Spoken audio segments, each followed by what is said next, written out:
Good evening, everyone. Welcome to Wednesday night worship on May 12th, 2021. I don't know why I just gave you the date. Just felt like it was necessary tonight. It's good to be here. Good to have you all here tonight, or whenever you're watching. I do want to encourage you that if you're live with us tonight, if it's Wednesday night for you and you're watching the premiere of this, feel free to ask any questions or make any comments in the chat box. Myself or Sheldon will be monitoring that throughout the broadcast of this time together. And so we'd love to hear from you, love to hear any comments or thoughts you might have.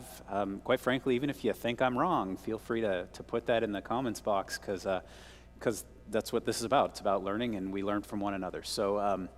So just wanted to remind you, you're welcome to do that, to leave a comment or something. And if you have a question, put the question in there, and we will get back to you with an answer right away if it's night of, or at some other later date if it's after. So without further ado, let's continue in our Wednesday night worship.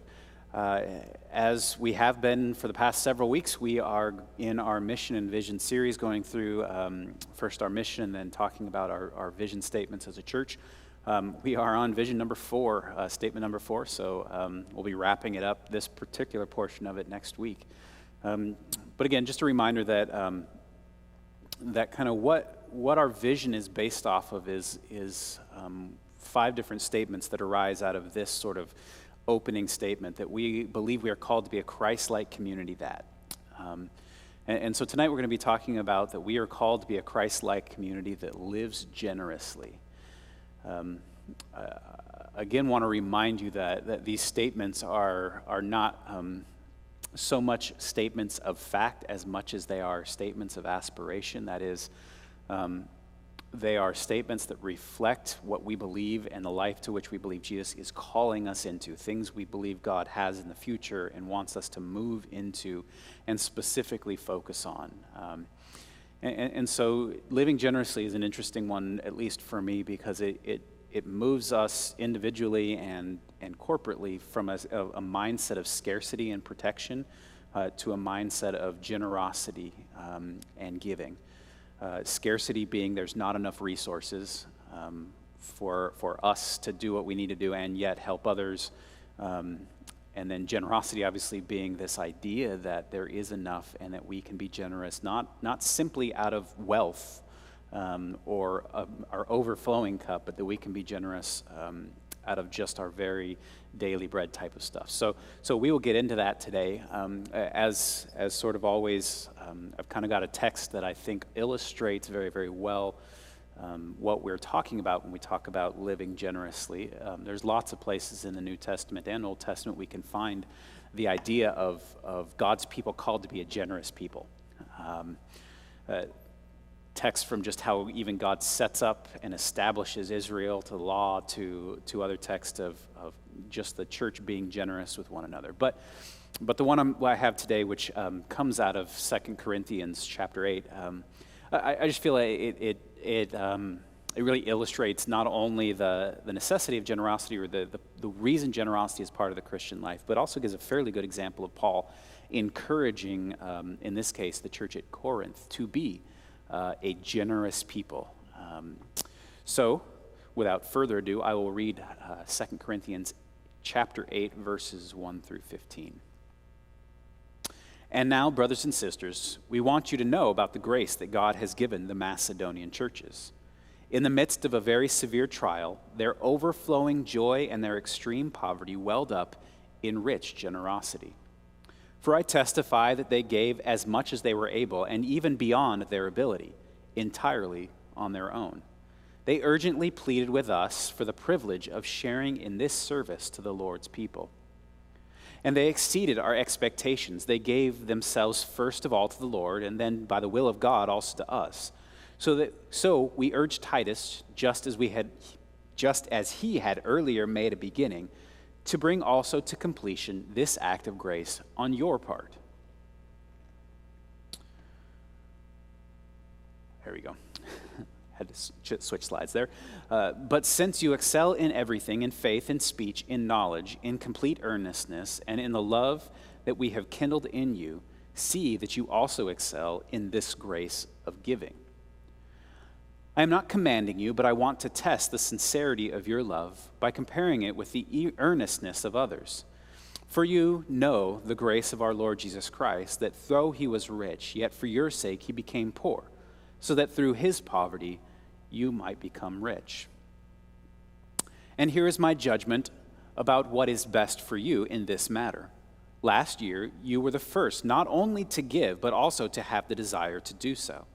Now finish the work, so that your eager willingness to do it may be matched by your completion of it, according to your means. For if the willingness is there, the gift is acceptable according to what one has, not according to what one does not have. Our desire is not that others might be relieved while you are hard pressed, but that there might be equality. At the present time, your plenty will supply what they need, so that in turn their plenty will supply what you need. The goal is equality. As it is written, the one who has gathered much did not have too much, and the one who gathered little did not have too little. So again, this is an interesting instance in the letter to the Corinthians, the second letter to the Corinthians, where Paul talks about generosity in these terms, but also kind of expounds the idea of what Christian generosity should look like within the church, at least within the context that he is talking there.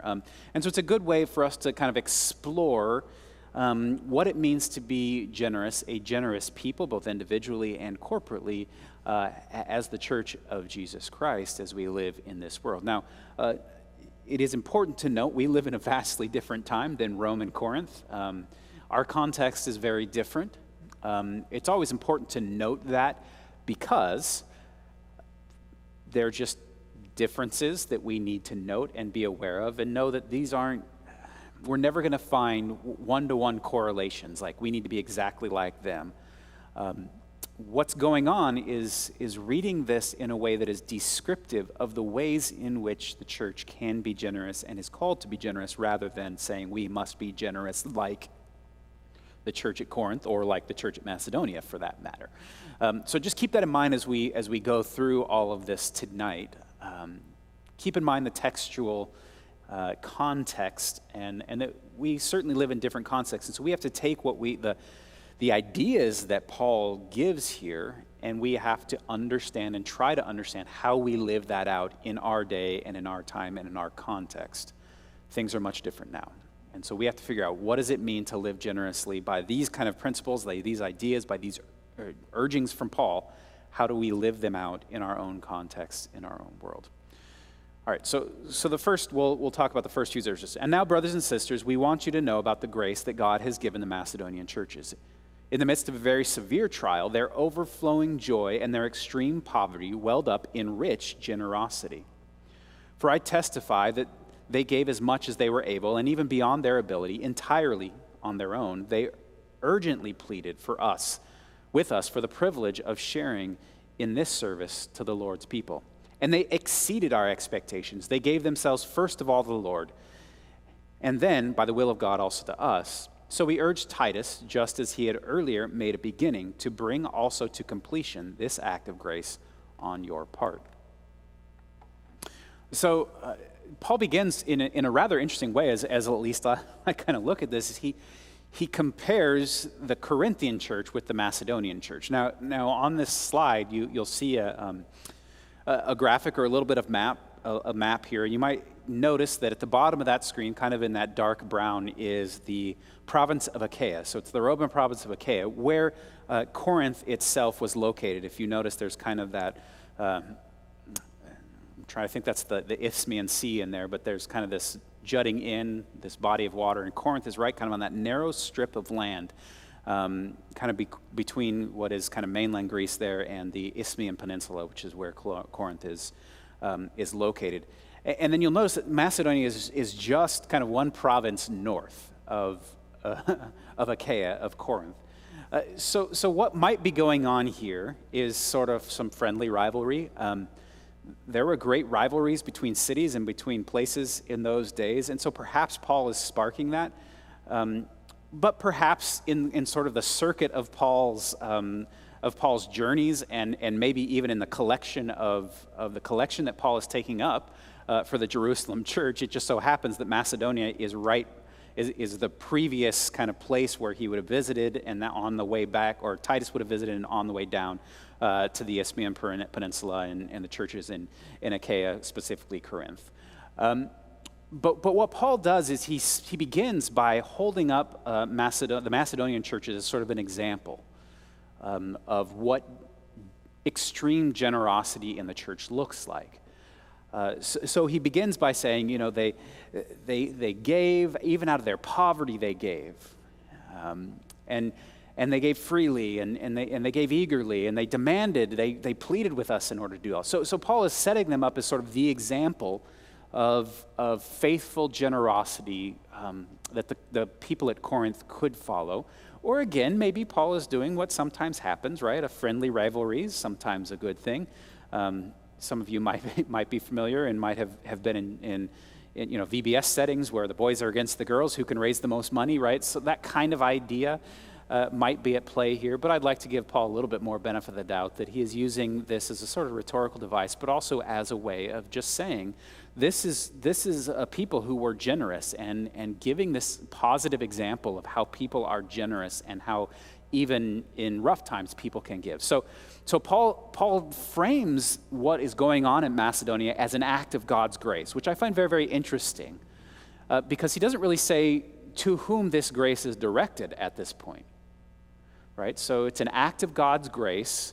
Is the grace God working through the Macedonian churches and the grace being the gift that they're giving, or is the grace the very act of giving itself? I guess I would say it's both, right? So God is gracing the Judean church as the people from Macedonia are eager to give abundantly, even above, it says, Paul says, even above what perhaps would have been prudent or reasonable. They gave above, even more. Out of their own poverty they gave, is what he says. And this is an act of God's grace. So God has graced them in such a way in their giving, but also has graced the Judean church through their giving. So there's a very, very interesting sort of way of putting it, and Paul holds them up as this example of they gave as an act of grace and love, and they did it not simply out of their abundance as they were able, he says, but even beyond what perhaps they would have been thought that they were able to do. The second thing Paul notes is that they gave freely. And this is probably an important thing to note about giving in general, is that giving should be given freely. Generosity is an act of freedom, not an act of coercion. One may be coerced to give, but giving in response to coercion is not generosity. That's giving in response to coercion. Elsewhere, Paul says, right, God loves a cheerful giver, right?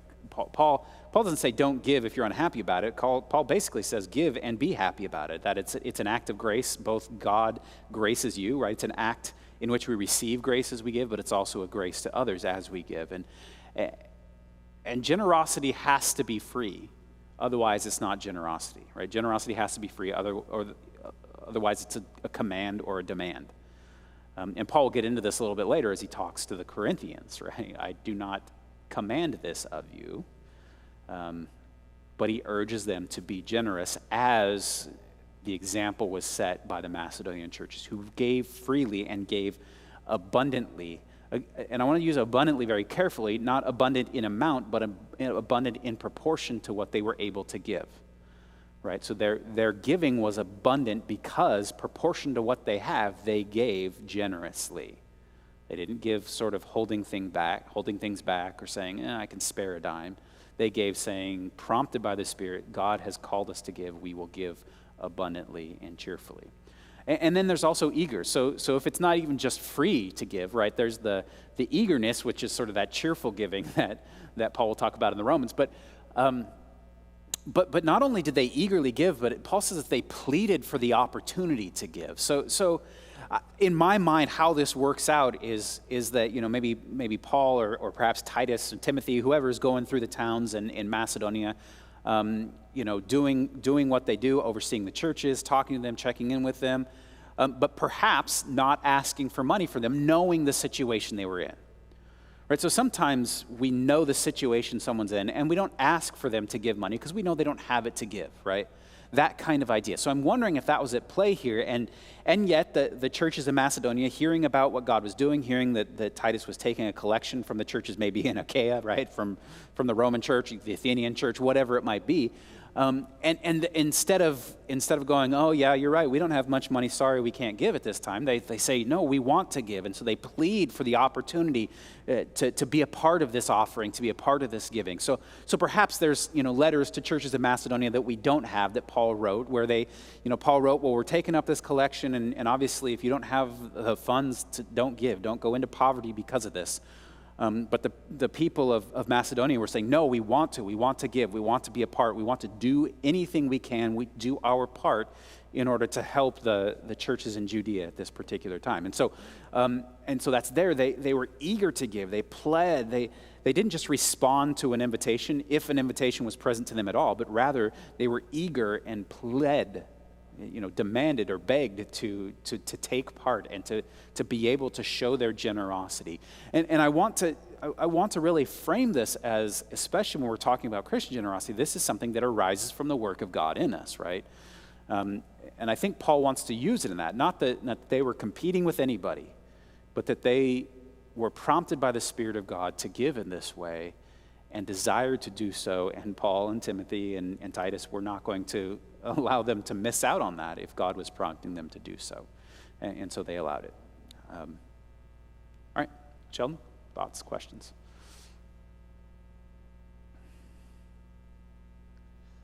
So I think in verse 5, I love how the theme of, or I guess the mission of loving God and loving people is just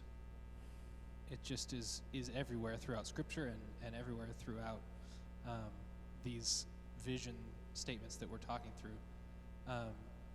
And he says here, they gave themselves first of all to the Lord, and then by the will of God also to us.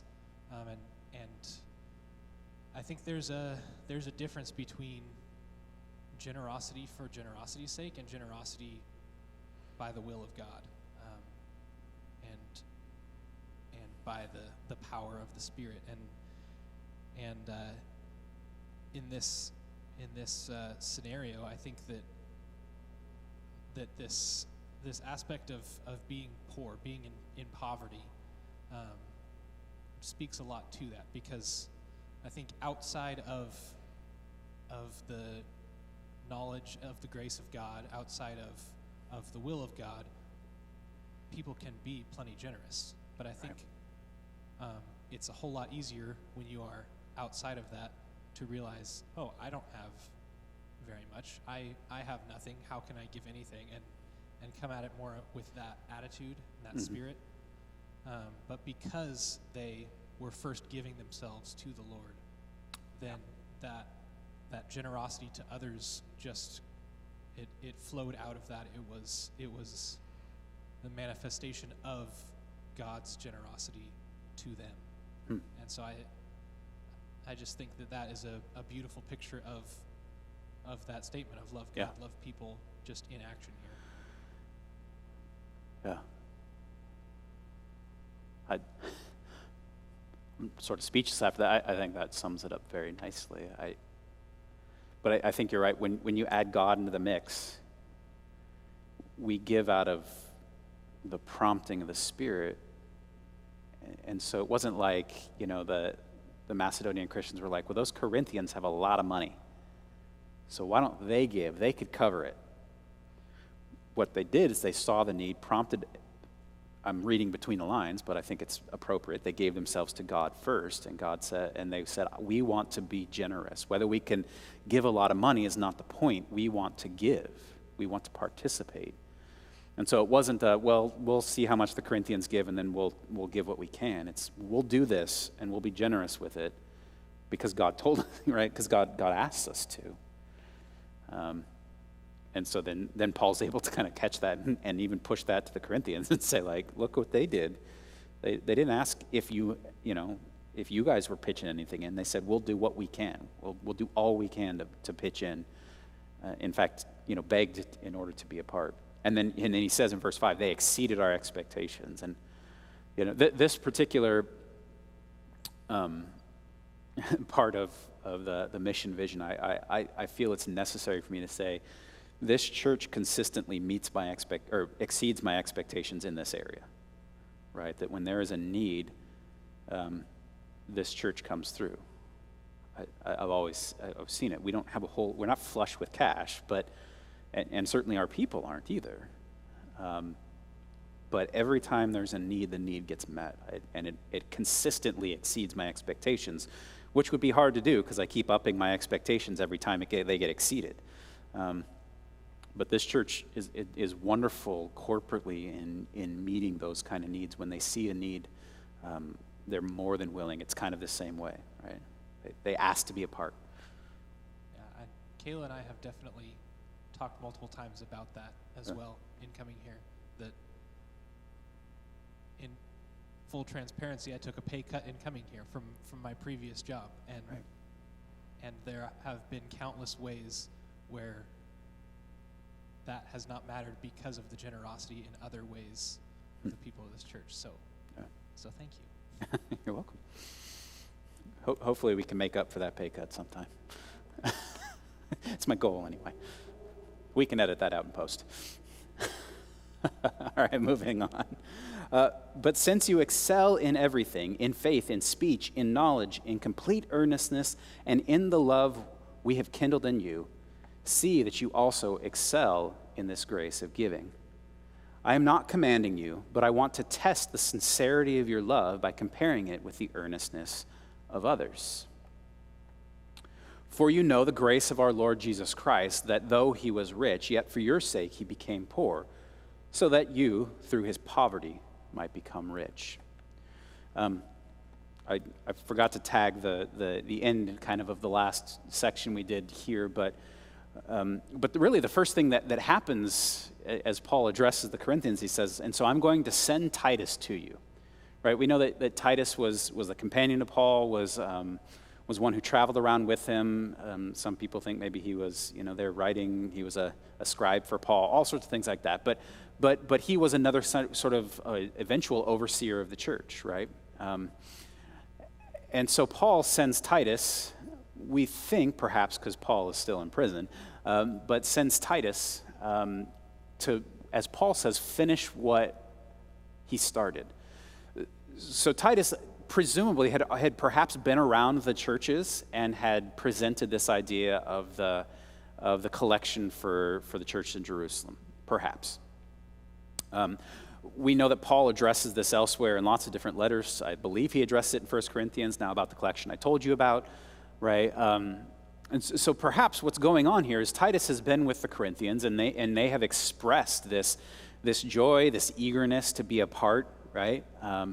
That they have expressed that they're excited to give and that they're more than willing to contribute to the needs of the saints. And so Paul basically says, great, the Macedonians were real generous, so now I'm going to send Titus and see if and see if that goes well for you, if he's able to come and to basically finish what you started. He encourages them to finish what they started. Kind of going back, where to go?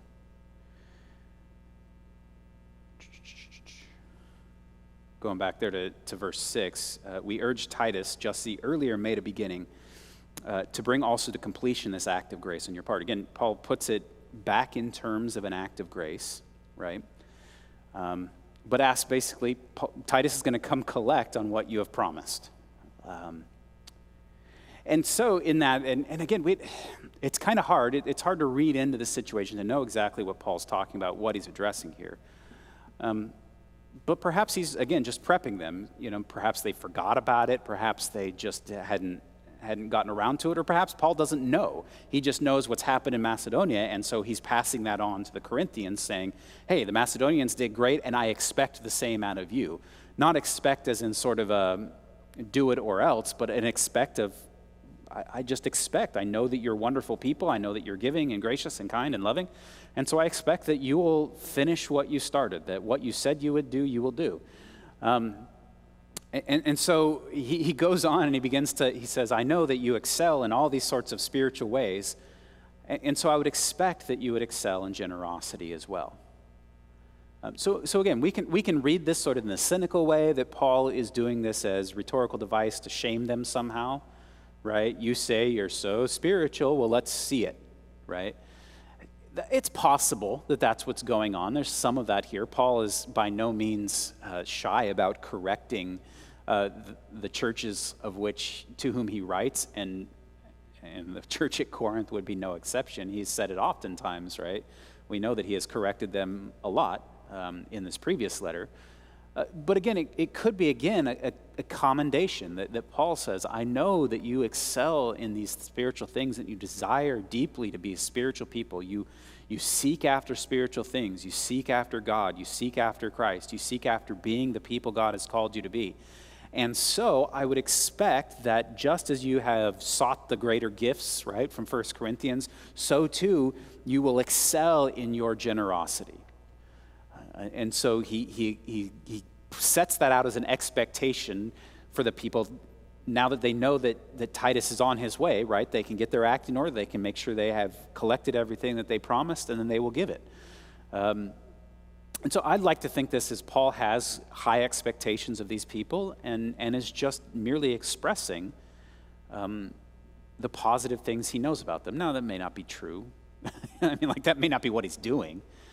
But again, he doesn't generally shy away from calling them out specifically on things, right? In this, I do not commend you, he says, at least in 1 Corinthians. So there's no reason, I don't think, to get cynical here. But to say that Paul has high expectation is communicating those expectations. Like just as a teacher might communicate high expectations for a student they know is, capable of good work. Some of the most significant times I had were when a teacher says, I know you can do better, right? It didn't feel good at the time, but it reminded me that I could do better, and I did better, right? So perhaps maybe that's what's going on. I think we should read this from a perspective of Paul is a spiritual father to them, right? He started the church in Corinth.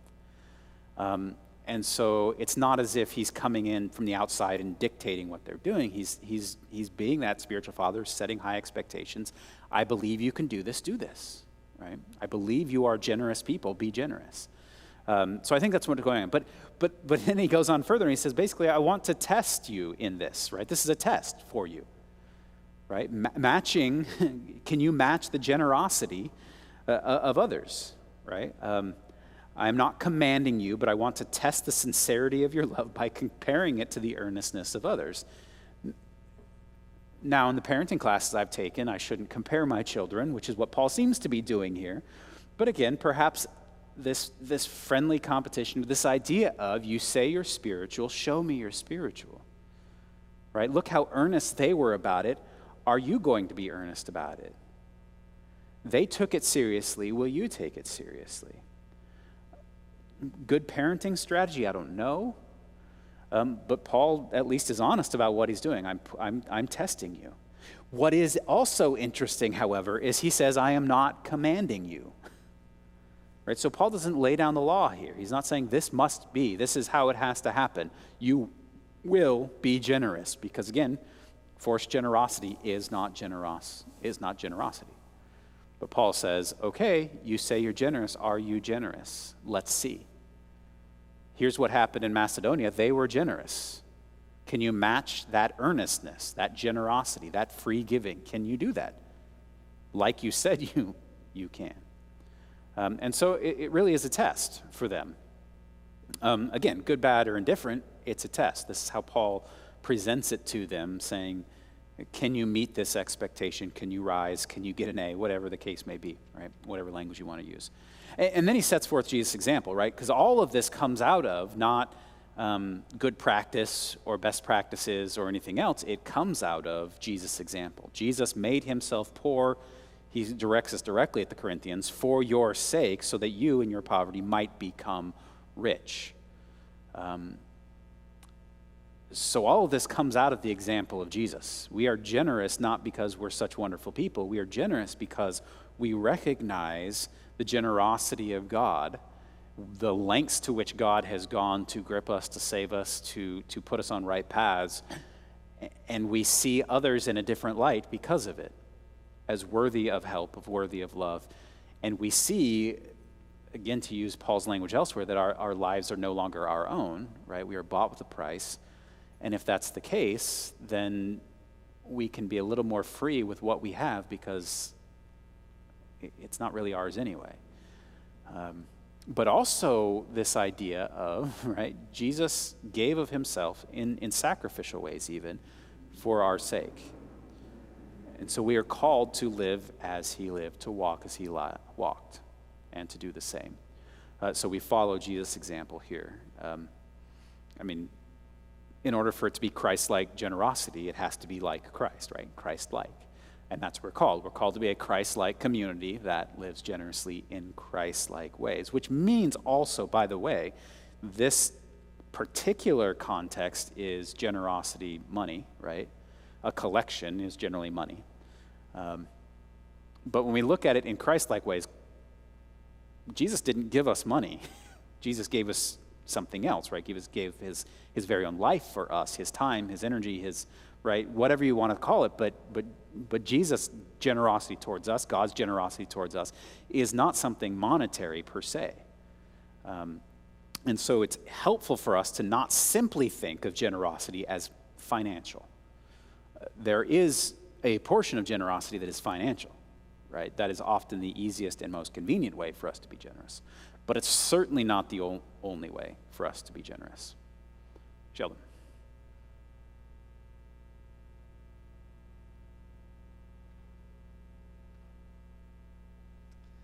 Well, I think of,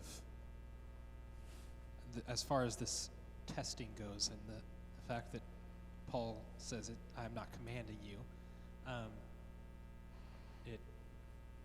yes, you can correct me if this is not where you were going with it, but it makes me think of the numerous final exams that I had throughout high school and college,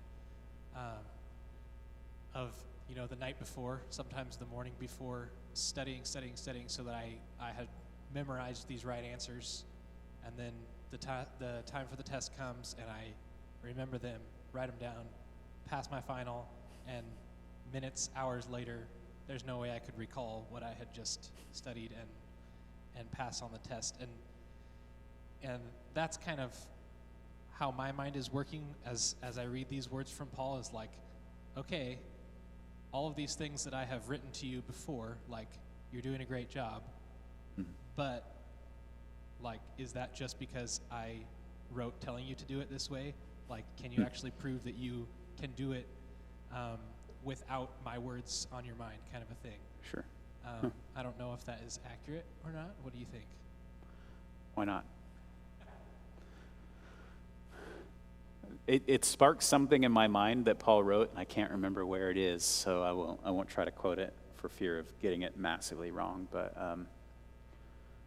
But certainly I think that idea of let's test to see how sincere you are, and I think that's right. That's maybe perhaps the point he comes to in the next sort of section of verses is, okay, you said you wanted to do this. You said you wanted to be generous. Let's see if your actions have matched your words. Are you sincere in that, or are you just saying it because you know that's the right answer? Right. Paul had to correct all the things that he lists. Paul kind of had to correct them in that they excelled in, like that they excelled in it, but they were excelling in the wrong ways. So maybe there's some of that there, that right, you get all excited about this and you say you're generous, but when push comes to shove, are you? Or are you protective of your stuff, your money, whatever?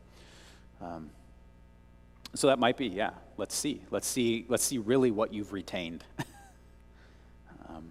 Titus is coming, so have you retained any of the things that perhaps that's there, yeah. And then he goes and gives the example of Jesus. Like, right. Look, he passed the test. Right. Yeah, Jesus is the answer key, right? Yeah, I mean, to know how can we be generous, it's not, what would Jesus do? It's what has Jesus done. That's what Paul will always go back to, what has Jesus done? And that's how we know. How do we know what love is? What has Jesus done? How do we know what generosity is? What has Jesus done? It's a good way of looking at it, yeah. Okay, moving on. And here is my judgment about what is best for you in this matter. Last year, you were the first to not only give, but also to have the desire to do so. Now finish the work, so that your eager willingness may be matched by your completion of it, according to your means. For if the willingness is there, sorry, I lost my place on my computer. For if the willingness is there, the gift is acceptable according to what one has, not according to what one does not have. Okay. So here, Paul has, again, it's interesting because he said, I don't command you, but he says, this is my advice to you in this. That makes me wonder if they have asked about it. Now, what about this collection? How does that work? Right? How's that going? We made a start, but how's it going? I don't know. It's hard. We have one half of the phone conversation going on here. But Paul is never shy about giving his opinion, nor is Paul ever shy about giving advice. And so Paul says, this is my judgment. This is my counsel to you. This is how I would counsel that you go from here. This is what would be best. Last year, he says, you were the first not only to give, but also to have the desire to do so, which indicates that something went on that gave Paul the idea that they were desiring, at least in word, to be generous. In fact, he says they were the first to give, so they gave a little bit, or they gave some, or they raised some. Perhaps as Paul or Titus or whoever was making their way through town, right, the people said, well, here's what we have right now. Come back in a year, and we'll take up a more proper offering. That might be it. So what's apparent is that the Corinthians did respond quite eagerly and faithfully even when they were presented with the opportunity, right? They gave, and then they made promise of more. They made promise that more would come, that this is what we have on hand, this is what we can get while you're just kind of breezing through town, but when you come back, we will have a more suitable offering to you. This reminds me of whenever we have missionaries, we always take up an offering, and you can count what's given, but oftentimes stuff will come in online or it's come in elsewhere, and you can say, oh, well, in the church service we raised $45, but we had $350,000 come in online or whatever, right? So to me, it's one of those kind of things to say that they have to leave, so we can't get you the full amount of what people give because we know people are going to give more. And so just when you come back, or we'll mail you the check or whatever the case may be, right? And so I think that's what's going on. So Paul says, you made a wonderful start. So Paul commends them. You gave. You were the first to give. And you were the first to promise to do so. So Paul acknowledges that they did. They gave eagerly. They gave immediately. They responded in grace and in love. So Paul commends them in that. Great. Good job. Fantastic. You started well. But we all know that it's not just enough to start well. One has to finish well. And so Paul says, now finish what you have started.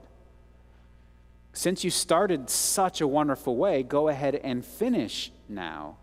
Finish the work so that your willingness might be matched by the completion of it. You get that? That your willingness, right? They talk good. Yeah, we'll do this. We want to be a part of this mission. And so Paul says, okay, you said you wanted to be a part. Now finish well. Finish what you have started. Don't just tell me in word, but do so in deed and in action as well. Again, we have no idea if Paul had any other expectation that they would, or if Paul had any reason to suspect that they wouldn't come through. I think it's just encouragement, right? It's last minute. I'm coming, or excuse me, Titus is coming. I'm sending Titus to you. Get ready. Finish well. That's important. The start is great, but the finishing is what matters ultimately. And so Paul encourages them to finish well. And then, you know what I love about this is Paul says, according to your means. this always gets me because it reminds us that especially those of us in leadership in a church or in a Christian ministry, that if we are asking, if people are going into poverty by giving to our ministry or by giving to the church or giving to whatever need, if they are struck with poverty because of their giving, then I'm doing something wrong, right? I need to encourage people to give according to your means. God doesn't care how much we give. Let me repeat that. God does not care the dollar amount that you give. God cares about the heart with which you give it and obedience to God. And Paul will talk about this just a little bit, but Paul will basically say at one point, right, it's not the amount, it's the heart behind it that matters. And so Paul encourages the Corinthians to give according to their means. Now, it would appear from what we read later that the Corinthians are a people of great means. I don't know that for sure because in 1 Corinthians he says, not many of you were highborn, not many of you were of status, right? But we know there's rich people in the community because there is class divisions in that community and in that church. So there is money in that community. And so perhaps what Paul is saying to the church at Corinth is give because you have money to give. Give according to your means.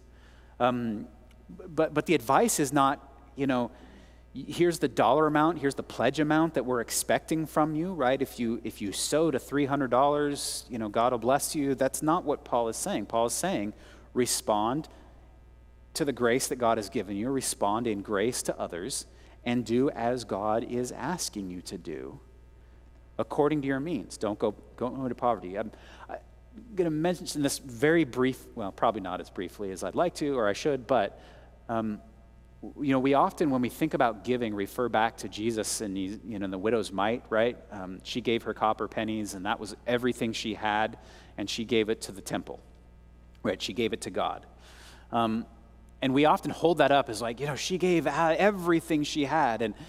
And yes, that is wonderful, but there is a certain amount of condemnation in Jesus when he sees that she is giving out of her poverty, right? He commends her giving, and yet I think there is a subtle rebuke behind that going, she shouldn't have to go into poverty. She shouldn't have to give everything she has. She is responding to God, wonderful, but she's been encouraged, apparently, to give every cent she has. What's she going to live on tomorrow, right? So there is that part of that, she trusts in God for provision, and at the same time, I don't think, and I could be wrong, but I don't think any of us should go into poverty giving so others aren't in poverty, right? Does that make sense? Like, I don't want you to give to the church the last dime that you have. Or I don't want you to feel compelled. You got to do what Jesus tells you, but I don't want you to feel compelled to give just for giving's sake. I want you to be giving and generous because God has called people to be generous. And I don't think God wants you to go into poverty. I don't think. Right? We pray, give us this day our daily bread. We're told to pray, give us this day our daily bread.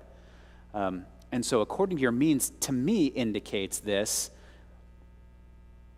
It's okay to say, this is what I need to live, right? This is enough, and I will give above that.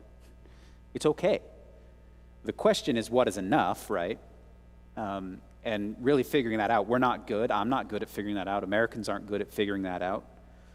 But what's enough? What can I live on so that everything else is grace to be used by God as God wishes? Now, God may let me keep it, and God may ask me to give it away. But at the same time, what is enough, right? What is my daily bread? And then anything above that, how can I share it? According to your means.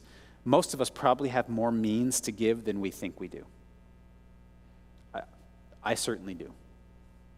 It certainly is soul-searching for me as I've been thinking about this, right? I probably have more means than I would.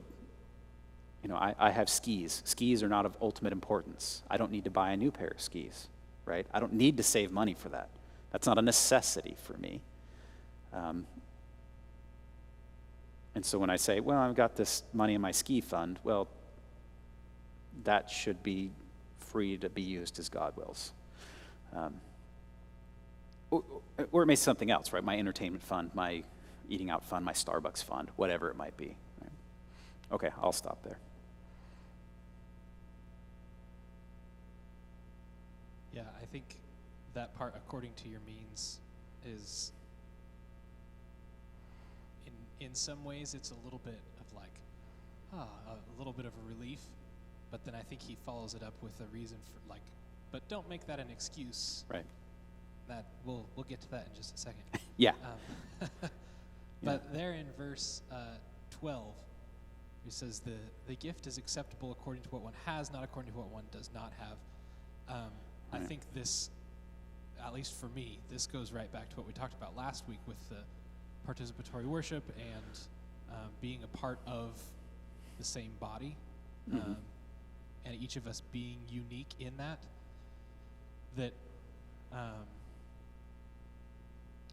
Although he's kind of specifically talking about finances here, I think we can kind of extrapolate isn't the right word, but extrapolate this out to other things, and I think, skills and talents and time and roles and all of those things that it's easy to get into kind of a comparison of like, well, that person has this that I don't have, and so like they can keep doing that and I don't need to. And that can easily, at least for me, I can get in my head about those sorts of things, and I am not living in that generosity in these different areas of my life because I see this person doing it better or doing it more effective. And I think that is what Paul is saying here, that you have those skills, you have that time, you have this specific relationship. Maybe you need to redefine what is acceptable according to what you have. Yeah. One great example kind of that principle at work, it's not exactly the same thing, but is tithing, right? When God commands the people to tithe, it's a 10th part, right? So if you have 10 cents, a 10th part is 1 cent, right? If you have $100,000, right, that's a different calculus. But in God's eyes, it's not the amount that matters. An acceptable gift is not $1,000 or $10,000, right? That's not the limit of the acceptable. The acceptable gift is, am I giving according to my means, according to what God has asked me to give, right? Like he says, the willingness. Right. The willingness is there. Right. So at this point, I don't have money to endow a scholarship at a Christian United NU, for instance, right? For a deserving student who doesn't have the money to get a good Christian education or to go into ministry or whatever it might be. I don't have that money, right? If I mortgaged my house, I wouldn't have that money. So there are people who can and who do, and that's wonderful. But that's not I don't have the means to do that. I don't have the means to buy a house for somebody. Right? Other people do and could and do, right? But I don't. And so, but I shouldn't feel bad that I can't do that because I don't have the means. But am I willing to use what means I have, right? Again, I could sell everything I have and really not really pay for a whole house for somebody. I could put a down payment on it, but not a whole house, right? So God doesn't condemn me for that. God says, according to my means. So God expects things of me or asks things of me. Am I willing to do that? And that's what God cares about. We get caught up on the numbers stuff. I don't give enough. I'm not a big enough donor. I'm not influential enough. I'll never have my name on the side of a building. Unless something changes drastically in my life, I'm never going to have my name on the side of a building. But that's not the point. That's not what God wants. God wants somebody who says, such as I have, I give. And that's what God wants. And I think you're right, that's where Paul goes here. Right? It's not the numerical amount, it's the willingness.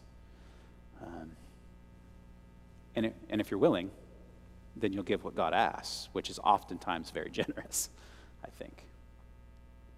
Yeah. Okay. All right, finishing up. Our desire is not that others might be relieved while you are hard pressed, but that there might be equality. At the present time, your plenty will supply what they need, so that in turn their plenty will supply what you need. The goal is equality. As it is written, the one who gathered much did not have too much, and the one who gathered too little did not have too little. Wonderful use of equality there. It's very interesting how Paul uses this very, very kind of practical terms, but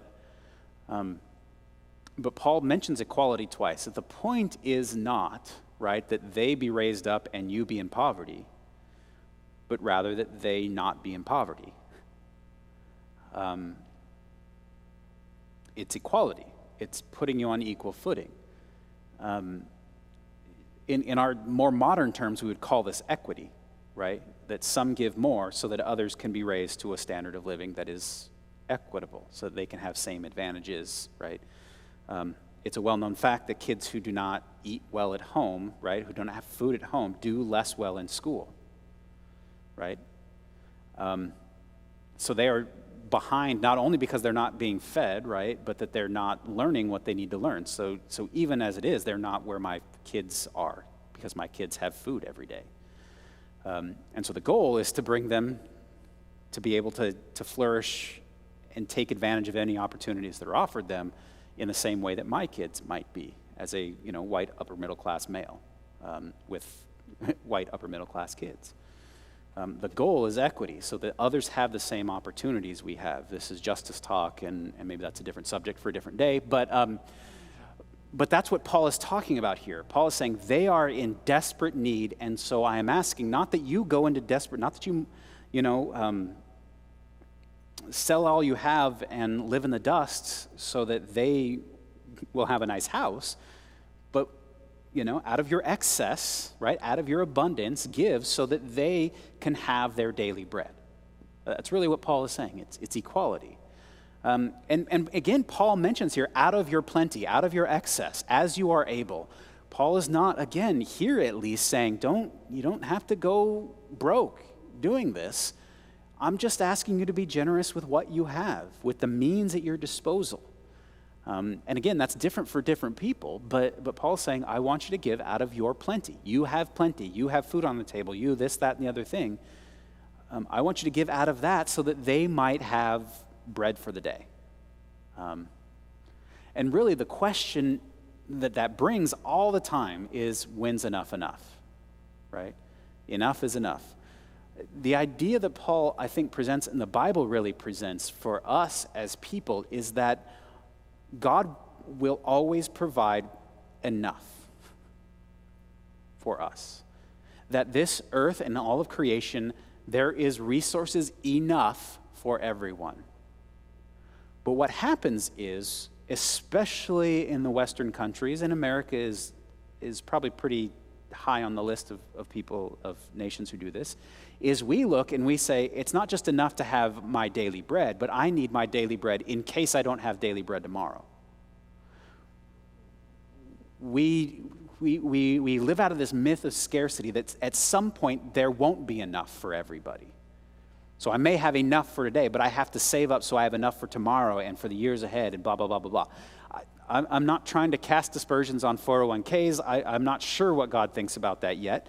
I have ideas. I have a 401k, so, right? But that's probably not where we're going with this. But it's the idea of that somehow we need to hoard resources because we might not have them tomorrow. That's always a question that we seem to deal with. That's always something that seems to come up. Right at the beginning of the pandemic, we couldn't find toilet paper. Why? Because people heard that somewhere there was going to be a shortage on toilet paper, and so they created a shortage on toilet paper by buying all the toilet paper.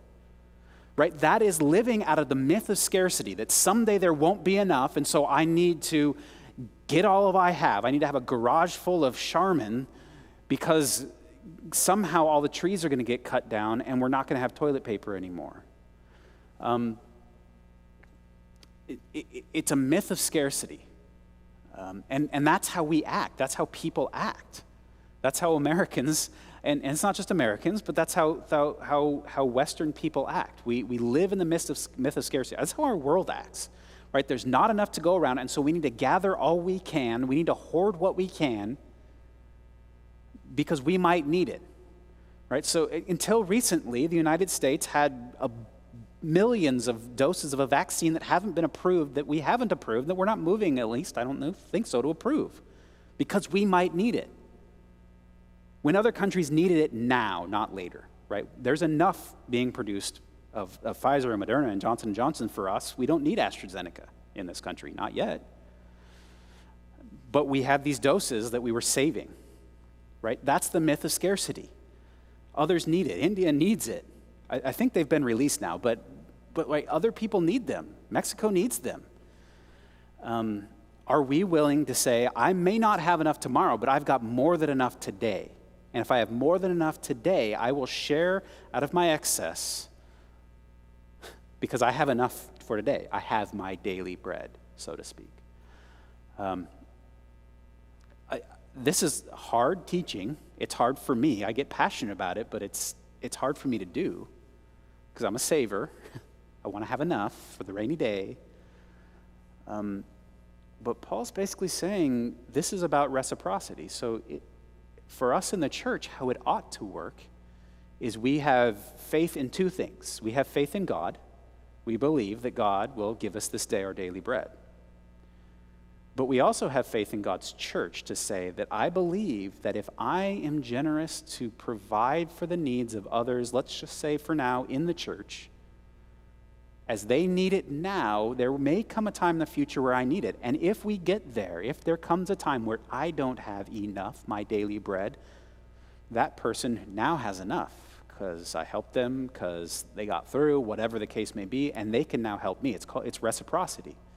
It's a reciprocal relationship. We live in dependence upon one another. And we live in the knowledge and in the freedom and in the grace of saying, I don't need more than enough today.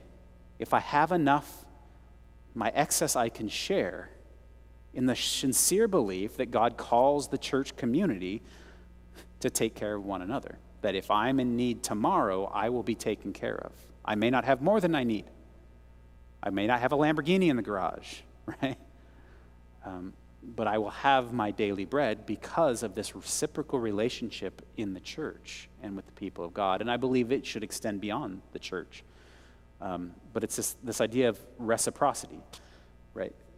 And Jesus talks about this a lot. Do not worry about tomorrow. Tomorrow has enough worries of its own.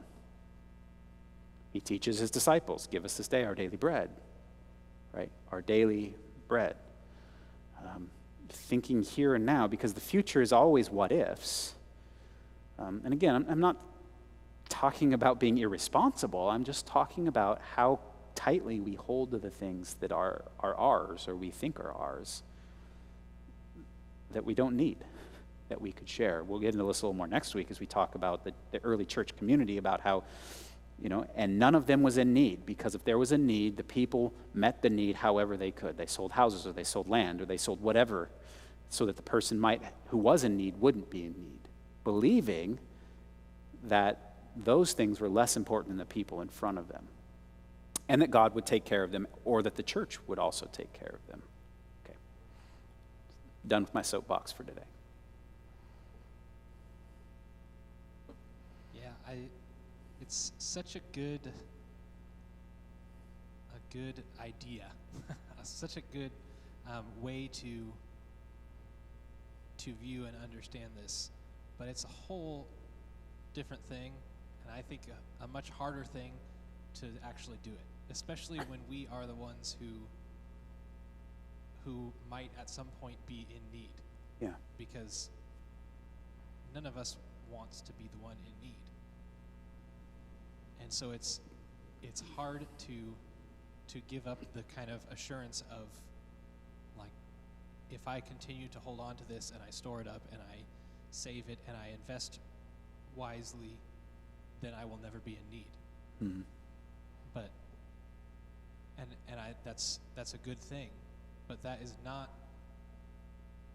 what we have been called to be. Right. That's not the ultimate thing. Yeah. Right. Yeah. Earthly assurance of an absence of need is not anything that we have been promised. Yeah. And that is a difficult thing it's a difficult thing to hear. It's a difficult thing to be saying right now because it makes me uncomfortable. Yeah. But I think that is where we need to be. Yeah, as scary as that is. I'm trying to get there. Yeah. I had something else, but I forgot it. I also want to just mention, again, this a little elsewhere, but this is not just, as the pastor of this church, I'm not just saying that to all of you out there. I'm saying it, to myself as well, but also this is the way I think the corporate church needs to live, right? Buildings are great, but how much is enough? How much in savings is enough? Right? How much do we insulate ourselves against the what ifs?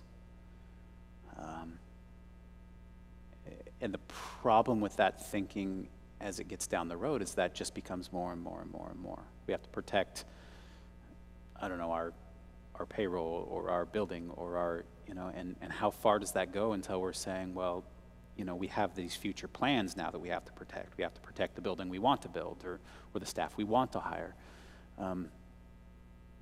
And this is again, these are hard questions to ask in a corporate group, in a governing board as this church has, of what's enough and what does it mean for us to live generously in the ways that Christ has called us to live corporately generously, right?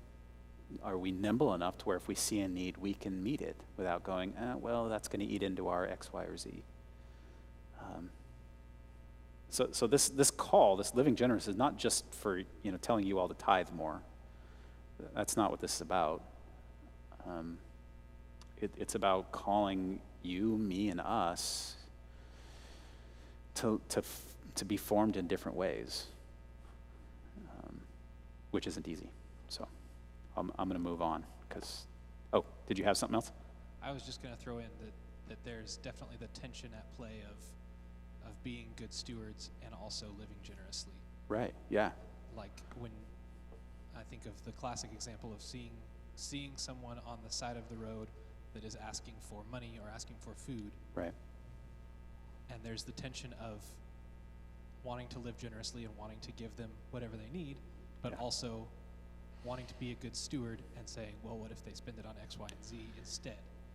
Yeah. And there's different thoughts that I could have on that, but there's that tension there, right? Right. Yeah. Yeah, there's thoughts I could have on that, but that's a different discussion for a different day.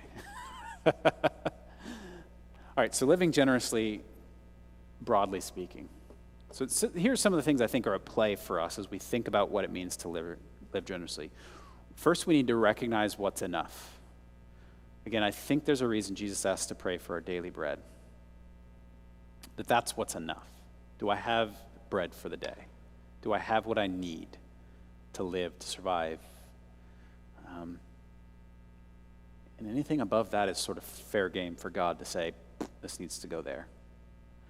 And for Americans, that's hard. For Westerns, that's hard. For those of us in largely affluent, America is affluent by pretty much any standard compared to other countries. There are lots of people in poverty. Please don't get me, don't mistake what I'm saying, but let's just say for the context of this church, we are largely fairly affluent in this church. Are we willing to say, I have enough, here's how I can give or respond to God out of my abundance, out of what I have overflowing? And, do I need a new iPhone? Is that enough? Do I need to have a payment plan on a new phone, right? Is that enough? I think we all need phones, but I don't need this phone, right? I could use a flip phone. So questions like that, do I need, gig internet, right? We often look at things that are necessities. Internet in this day and age, my kids couldn't have got through this last year without internet at home. So that's a necessity, but do I need the plan I have? Do I need unlimited streaming on Netflix? Do I need Hulu or Disney Plus, right? All those things of asking, not just, what do I need? It's not what do I need to be comfortable, it's what do I need? What is a necessity? And And that's the calculus that's hard of going, am I willing to give these things up for the sake of somebody else? Right? At least in the context here, the giving, the generosity is in the context of meeting needs, certainly within the early church, right? Meeting the needs of others. Generosity serves that. You know, it's interesting in Old Testament, as Israel was set up, the tithe was intended to take care of, let's say, the church, the ministry, right? The 10th part that people were generally called to give largely went to the priests, went to make sure that the temple was basically could happen, or the ministry of the priest could happen, right? But the things above and beyond that were largely for others, for the poor, for the lonely. Now, God commanded other tithes too, so don't get me wrong there. But really, this is about meeting needs. God calls us to be generous. I got to be careful as a pastor of a church who may ask for your generosity in replacing the roof of this building someday. I was just thinking about that today, about how much longer we have on the roof of this place. But largely speaking, we are called to be generous for the sake of people, of others, for the sake of caring for their needs. Again, I hate to say this, but largely, I don't see much in the New Testament that talks about maintaining an institution or a building. I mean, I'm grateful for tithes that do that, but at the same time, generosity, I would prefer you use your generosity for helping other people. Let's just put it that way. Knowing that I might come to you one day and ask for money for the roof. But I think within the scope of the Bible, at least in the scope of this passage, that's what we're talking about. The church in Jerusalem has need, and let us help. So there's that. I'll move on for that. So then what about tithing? Tithing it's interesting. Again, tithing I don't know if I would call tithing generosity, because tithing is something Jesus said we ought to continue doing. It's something God asks us to do. Certainly in the Old Testament, God had asked the folks of Israel to tithe. 10%. And there were various different things. There wasn't just there was the offering, the grain offering, the guilt offerings, all sorts of stuff like that. So there was above and beyond, but 10% is sort of the baseline, right? If we set this sort of, okay, I'm generous because I give exactly what Jesus tells me to give, or what God told me to give, 10%, right? I've met the minimum. Well, that's not, meeting the minimum is not generosity, right? So as a rule, well, certainly in my own household, we always, right, off the top, 10%, we tithe, okay? This church, we have it set up where off the top, we give about 10% of our incomes to various different things, maintaining to the church, right, to the wider Nazarene church, off the top, because we believe we ought to tithe. We believe that's part of what we're called to do. So living generous to me is not meeting expectation, right, meeting the minimums. It's going above and beyond. So that's why when I talk about sort of the meeting of the needs, it's not saying, well, I gave my 10% to the church should meet the need, right? That may be true, right? We ought to be meeting the needs as a church, but the question is not, did I give my requisite amount, or am I living out of a spirit of generosity where if a need comes up, I'm willing to meet it within my means, within what God has asked me to do? That's the question. So I'm not generosity. I'm grateful for everybody in this church who tithes and who does more than their tithe. I am thankful for that. Thank you, right? Thank you for your faithfulness. But generosity is over and above. And as a church, I want to be over and above generous so that when somebody comes with a need or there's a need in our community, that we can say, yes, we will meet that. We send 10% to the district and to the International Church of the Nazarene, but God has given us resources, and so such as they are, we offer. We have a great building, and like most churches, right, the church only uses it very few times during the week, and so we say, hey, we have a building, how can we offer it to our community? So that twice a month we have the Red Cross here, right? And we have offered it to them. We have, in normal times, AA groups and other groups that meet here, and we offer it to them. We don't say this is the minimum amount, this is the charge. We say that it's here. Give if you want to give, donate if you want to donate to defray costs, but we want this place to be used by our community for the good of the community. We want to be generous with it. And so I'm rabbit trailing, I'm sorry. So that goes into my next point, which is it's not just about money. It's about things. It's about, my neighbor doesn't have a hedge trimmer. Well, I have a hedge trimmer, right? My neighbor doesn't have a power washer. Well, I got a power washer because I had to paint my house this year, right? So I can certainly loan that out. If I'm not using it, why not, right? What is mine is yours. Again, this goes into next week. The early church, they had everything in common. What's mine is yours for your use. So it's not just about money, time, talent, whatever. It's also not simply individual, right? It's corporate and individual, and we talked about that. It's the church as a whole, not just us as individuals. So any of you who go to this church, you hold us accountable to this. You ask, our board, are you living generously? Are you living into this mission, this vision that God has given you? Because we ought to be held accountable to living not just in ways that say protect us, but are generous in scope. Okay, I've gone on long enough tonight. I'll let Sheldon have the last word if he wants it. No? Okay. I will ask 3 questions, though. I need to change it up there, too. Okay. Need to change it for you out there in Cyberland. How do you know when you have enough? Is a question I think we all ought to ask ourselves. What's enough for me? What are some ways other than money that you could be generous? It's a good question to ask. Time, expertise, willingness to mentor somebody, a child, or teach a Sunday school class, or work in the nursery, whatever it might be. How have others been generous to you in the past that you might be able to reciprocate to them or another, right? Someone's been kind to you, or someone has helped you out of a jam. How might you reciprocate that for their sake, if they're in a jam, or for another's sake, who you might see in a spot of trouble? So with that, I'm gonna kick it over to Sheldon, who's gonna do music, do some music for us tonight. Thank you for tuning in, and we will catch you on the flip side.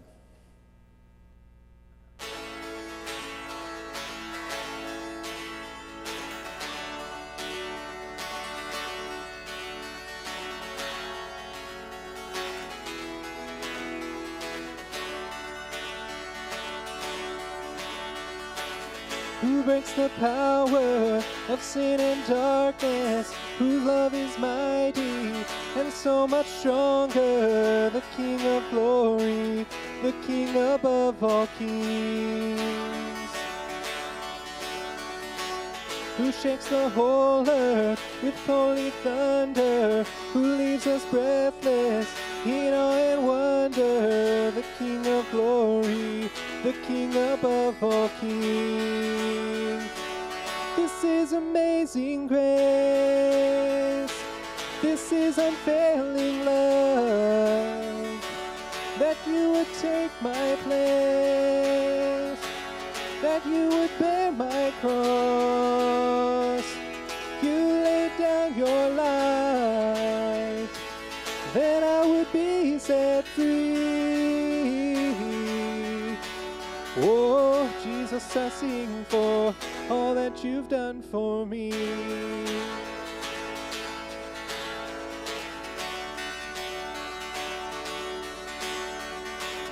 Who brings our chaos back into order? Who makes the orphan a son and daughter? The King of glory, the King of glory, who rules the nations with truth and justice, shines like the sun in all of its brilliance. The King of glory, the King above all kings. This is amazing grace. This is unfailing love, that you would take my place, that you would bear my cross. You laid down your life, that I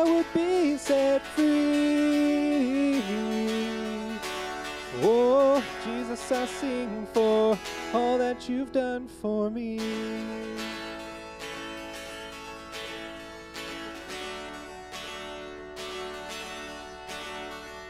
Worthy is the Lamb who was slain.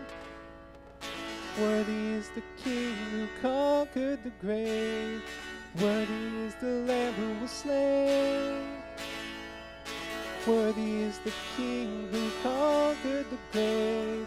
Worthy is the Lamb who was slain. Worthy is the King who conquered the grave. Worthy is the Lamb who was slain. Worthy, worthy, worthy. Oh, this is amazing grace. This is unfailing love. That you would take my place. That you would bear my cross. You laid down your life. That I would be set free.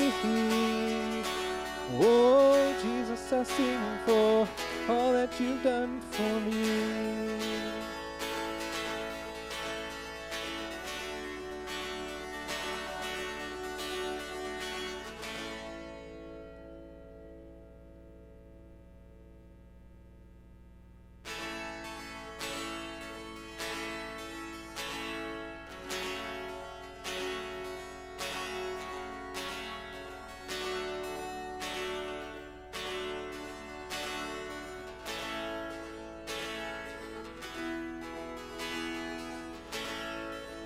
I was lost, I was in chains, the world had a hold of me. My heart was a stone, I was covered in shame, when he came for me. I couldn't run from his presence. I couldn't run from his arms. Jesus, he loves me, he loves me, he is for me. Jesus, how can it be? He loves me, he is for me.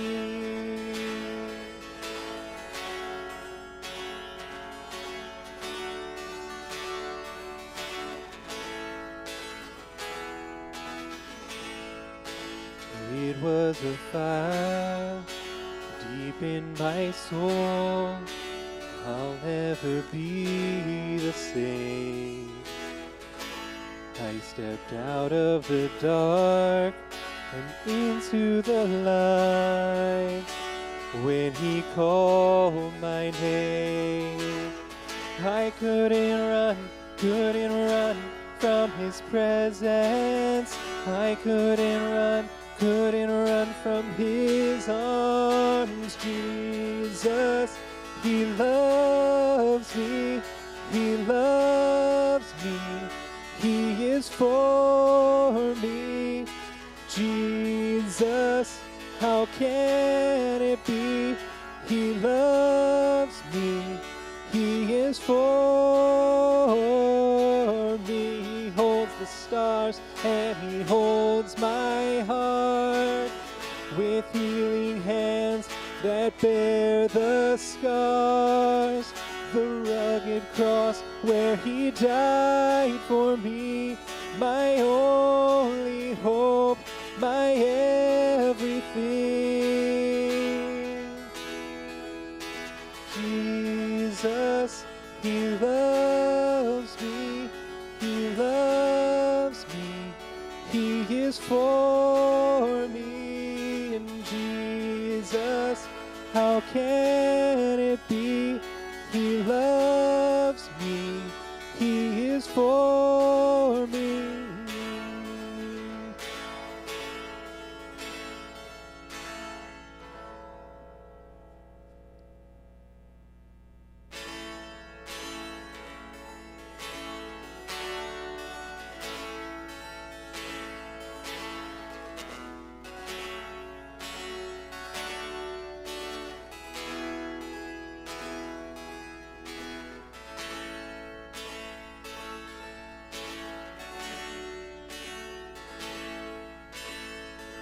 I love you, Lord,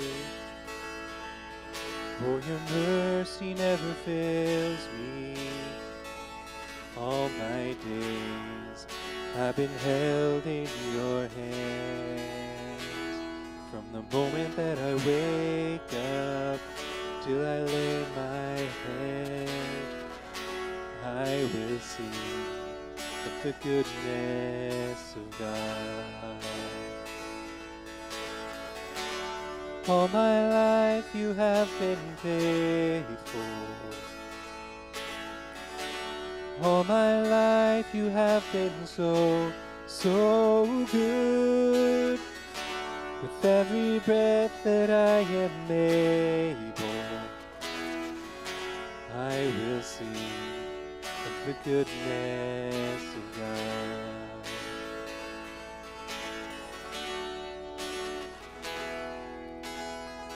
I love your voice. You have led me through the fire in darkest night. You are close like no other.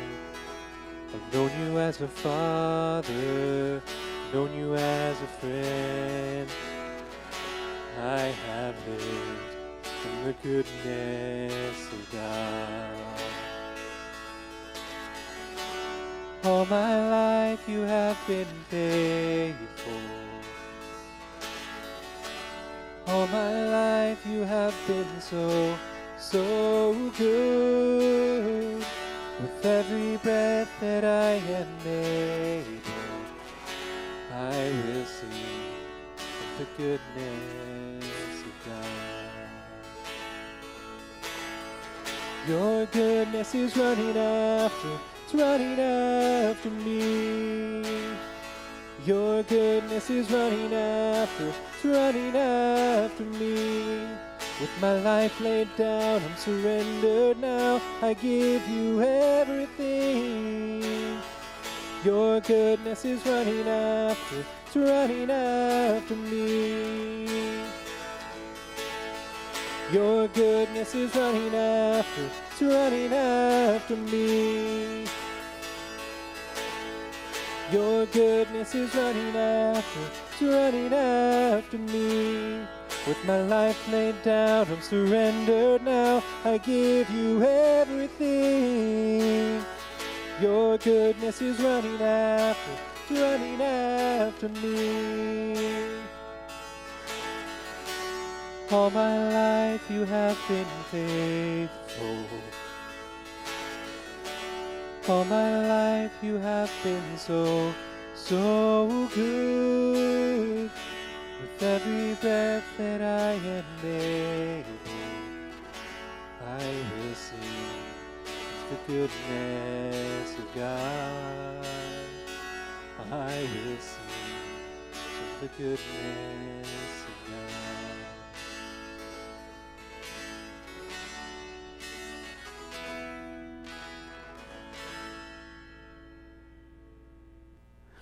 Thank you, Sheldon, and thank you all of you for joining us either this evening on Wednesday night or whenever you are here with us. Hope and pray that this time has been good and beneficial. And I pray that God's grace would be with you as you go from wherever you are tonight, and that you might live in generosity as God has called each and every one of us to do. Thanks for being here, and have an excellent evening.